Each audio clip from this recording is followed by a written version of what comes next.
दो, मौका दो।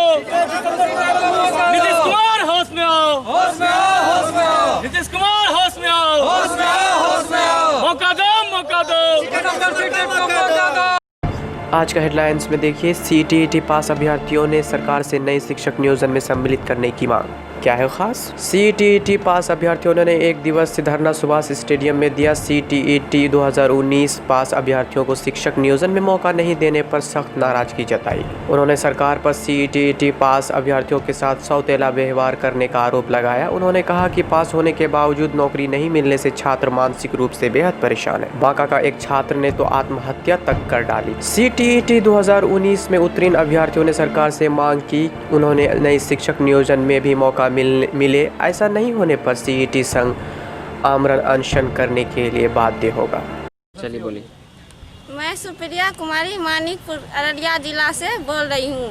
मेरी सरकार से दो मांगे हैं।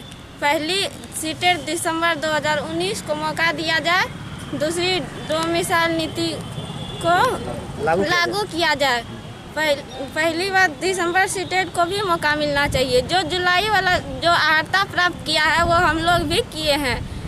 डोमिसाइल नीति को मौका इसलिए नहीं देना चाहिए क्योंकि जो हम लोग जितना जानते हैं, जितना हम लोग का क्षमता है, उतना अगर सीटेट दिसंबर में हम लोग को मौका दिया जाए, क्योंकि जब हम लोग नहीं जानेंगे तब दूसरे राज्य के लोगों को मौका मिलना चाहिए। मेरा नाम चंदन कुमार गुप्ता हुआ, मैं अररिया जिला से बोल रहा हूँ। दिसंबर सीटेट का यही मांग है सरकार से कि जब ये नियोजन प्रक्रिया जब फिर से सरकार शुरुआत कर रही है, उसमें दिसंबर सीटेट 2019 को भी मौका मिलना चाहिए, क्योंकि ये इस पे हाई कोर्ट का स्टे लग गया था और नियोजन जो है रुक गई थी। तो सरकार पुनः इस नियोजन को स्टार्ट कर रही है। तो सरकार का मंशा इसमें है कि सिर्फ जुलाई वाले सीटेट अभ्यर्थियों को मौका दिया जाए, जबकि जो अर्हता जुलाई वाले प्राप्त करते हैं वही अर्हता दिसंबर वाले भी प्राप्त करते हैं, दिसंबर सीटेट 2019 वाले। तो जब दोनों मांग बराबर के अर्हता रखते हैं तो दिसंबर सीटेट 2019 को इस नियोजन से क्यों बाधित किया जा रहा? सरकार से यही मांग है कि हम सरकार से नौकरी नहीं मांग रहे हैं, हम आवेदन करने के लिए मांग रहे हैं, क्योंकि अगर मेरे में यदि वो क्षमता होगा तो मेरिट बनेगा, अगर नहीं होगा तो नहीं बनेगा। सरकार जो है ये दोहरी नीति नहीं चलेगी, क्योंकि ये मंशा जो है सरकार का ठीक नहीं लगता है। दिसंबर सीटेट का जो भी है ये चीज़ सरकार को मानना चाहिए, क्योंकि आज बिहार में इतनी बेरोजगारी है। गवर्नमेंट कहते हैं कि हम रोजगार पे बहुत ज़्यादा ध्यान देते हैं। अब डोमिसाइल नीति को अगर बिहार में लागू करते हैं तो बिहार का एक भी बच्चा इससे वंचित नहीं रहेगा। और आज जो बिहार से बाहर के प्रदेश से जो बच्चे आ रहे हैं वह सब जो जॉब लेकर के जा रहे हैं। आप एक मेरिट लिस्ट पुराना उठा के देख लीजिए, यूपी का बच्चे खास करके उसमें भरा हुआ, तो क्या इससे बिहार के बच्चे को जॉब होगा? नहीं होगा। तो सरकार से मेरी यही मांग है कि हम लोग को बात को सुना जाए, दिसंबर सीटेट 2019 को मौका दिया जाए।